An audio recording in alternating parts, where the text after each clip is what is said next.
Olá, bom dia, amantes das tradições.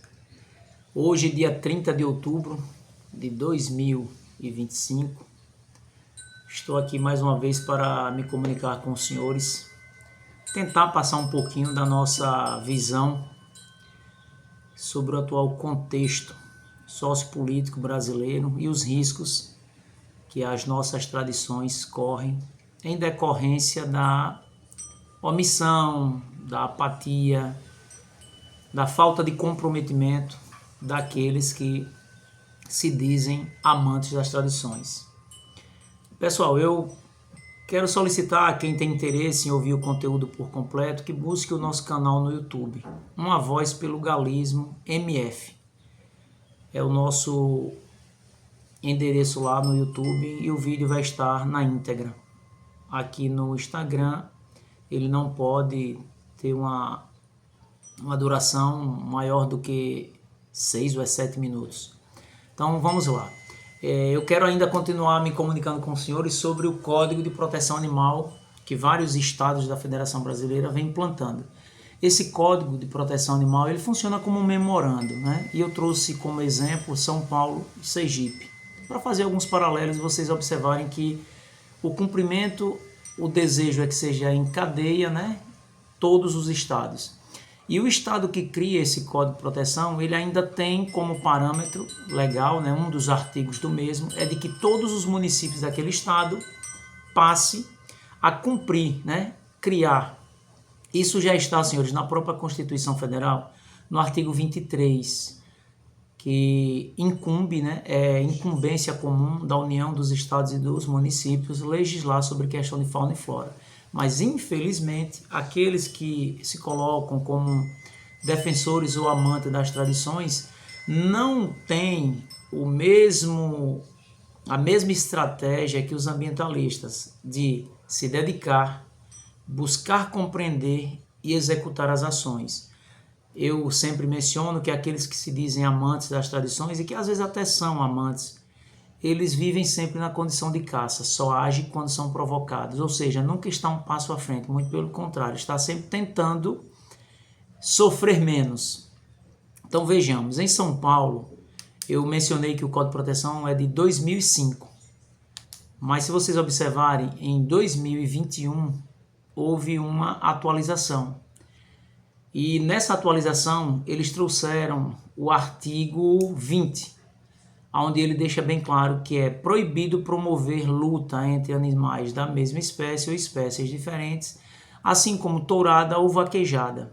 É proibido. Preste atenção às datas, senhores. 2021. Mas se vocês observarem, esses núcleos de pessoas que se dizem defensores da causa animal, eles se comunicam. Eu já mencionei várias vezes, eles delegam responsabilidades e fragmentam. Então, cada núcleo estuda uma área e de tempos em tempos eles compartilham o conhecimento para transformar tudo isso em políticas públicas.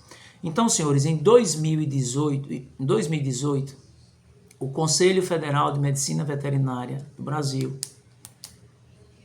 definiu, para dar sustentação e fundamentação, o que deve ser considerado como prática de maus tratos, crueldade e abuso. E lá, no artigo 5º, inciso 27, se não me falha a memória, ele diz que criar animais que atendam à finalidade de lutas, de combate, é considerado maus tratos. Isso já é um avanço no sentido de daqui a alguns anos proibir a criação das aves combatentes no Brasil. Por que eu digo isso? Porque eu venho estudando há aproximadamente 5 anos. Então vocês prestem atenção. Em 2021, eles utilizam desse fundamento para proibir. E o que é que eles alegam? O que está no Código de Proteção Animal. Que os animais, inclusive adjetiva os animais com adjetivos que eu acho que não é cabível, né? Emoção, os animais sofrem de ansiedade, ou seja, é uma linguagem romantizada que se estende ao ser humano, mas que está sendo deslocada para elevar a sensibilidade de algumas pessoas no trato com os animais. Isso são estratégias que quem conhece sabe que são inegáveis, são estratégias de engenharia social para construir narrativa. Então, senhores, em 2025, agora em agosto, pegando um bojo do que está posto na Lei 17.497 de 2021, no Código de Proteção Animal em São Paulo, a cidade de Franca proíbe o rodeio. Isso para demonstrar, senhores, que as ações elas são muito bem articuladas. Houve uma correria, outros vereadores tentaram tornar a lei inconstitucional, porque eles destacaram o fomento à economia, ou seja, foram correr atrás de um prejuízo porque não se articularam antes. Se vocês fizerem um estudo aprofundado, o Código de Proteção Animal de São Paulo ele também traz alguma segurança para as espécies que são utilizadas em espaços de espetáculo. Mas as pessoas não param, aqueles que representam essas categorias não param para estudar, não delega a um grupo que estude e traga para ele um resumo. No meu estado, houve também um decreto governamental agora deixa eu dizer para vocês, viu? 29 de dezembro de 2023. Um decreto do governo atualizando o Código de Proteção Animal do Estado de Sergipe. E o que é que eles trazem como novidade? Eles trazem como novidade a criação de um fundo, senhores. E esse fundo, ele vai ser mantido com as multas. Significa dizer que esses órgãos irão intensificar, porque quanto mais multa, mais recurso.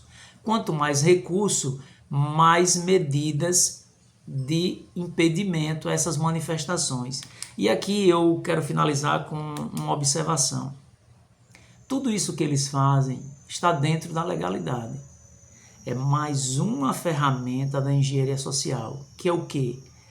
Utilizar de expedientes, né, para dificultar. Então vocês observem, foi feita uma tentativa na cidade de Franca para que a tourada, o rodeio acontecesse, tinha que fazer teste de nível de estresse do animal, a presença, claro, do veterinário e muitos outros exames, ou seja, criar um grau de dificuldade para que as pessoas vão aos poucos se desmotivando e pare de sentir apreço ou admiração por essa cultura. Por quê? Em detrimento de tanta fiscalização, de tanta exigência, eu perco o desejo e essa manifestação cultural ela tende de fato a deixar de existir. Por quê? Porque dentro do próprio Código de Proteção Animal de qualquer estado, eles botam lá que o estado deve incentivar a educação ambiental nas escolas, fundamental, ensino médio. Então, senhores, a longo prazo, tudo que for manifestação cultural com animais em nosso país tende a deixar de existir. Por quê? Porque as gerações futuras vão ter ojeriza por essa manifestação cultural. E tudo isto em decorrência da apatia dos que hoje ocupam, né, cargos na política, mas não trabalham medidas de manutenção dessas tradições, de enfrentamento a esses grupos que se colocam como parâmetro na sociedade e não aceitam nenhuma outra forma de sobrevivência que não seja medida com a régua que mede os mesmos. Ou seja, a pluralidade em nosso país ela tende a diminuir muito em detrimento desses grupos que se colocam como padrão em nossa sociedade.